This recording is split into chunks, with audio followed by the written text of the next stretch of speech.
ایک جوہری تھا سنیارا، تو اس نے مختلف ڈبیاں کھول کے لوگوں کے سامنے رکھی اور ایک موتی نکال کر کے کہا کہ یہ موتی شب افروز ہے، رات کو چمکتا ہے۔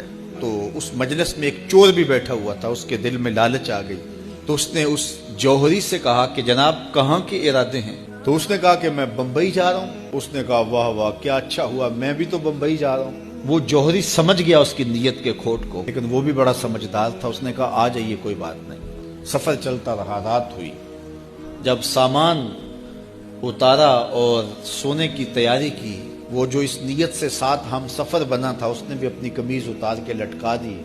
اس جوہری نے یوں کیا کہ نظر بچا کے وہ ڈبیا قیمتی موتی والی نکال کر کے اس کی جیب میں ڈال دی اور خود بے فکر ہو کے سو گیا۔ جب یہ خراٹے لینے لگا تو چور اٹھا، اس کا سامان ٹٹولا، اس کی جیبیں دیکھی، سارا دیکھتا رہا، خیر دن چڑھ گیا۔ جوہری اٹھا، اس نے نظر بچا کر کے اس کی جیب میں ہاتھ ڈال کر کے وہ موتی اپنی جیب میں ڈال لیا۔ صبح جب ناشتے پہ بیٹھے تو اس چور نے باتوں ہی باتوں میں بات کی، وہ آپ کے موتی کی چمک شمک نظر نہیں آئی رات کو؟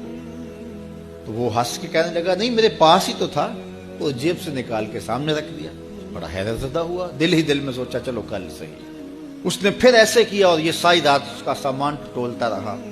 یہ سر پکڑ کے بیٹھ گیا، میں روز اس کی جیب ٹٹولتا ہوں، سامان بھی دیکھتا ہوں، یہ رکھتا کہاں ہے؟ میں نے تو کوئی جگہ نہیں چھوڑی۔ اس نے کہا سچ بتاؤں میں تیرا ہم سفر نہیں تھا، میں چور تھا، اب آپ میرے بھی استاد نکلے، مجھے اتنا بتاؤ کہ یہ موتی آپ رکھتے کہاں تھے؟ اس نے کہا لوگوں کی جیب میں ٹٹولتے رہے، اپنی جیب میں ہاتھ ہی نہیں ڈالا۔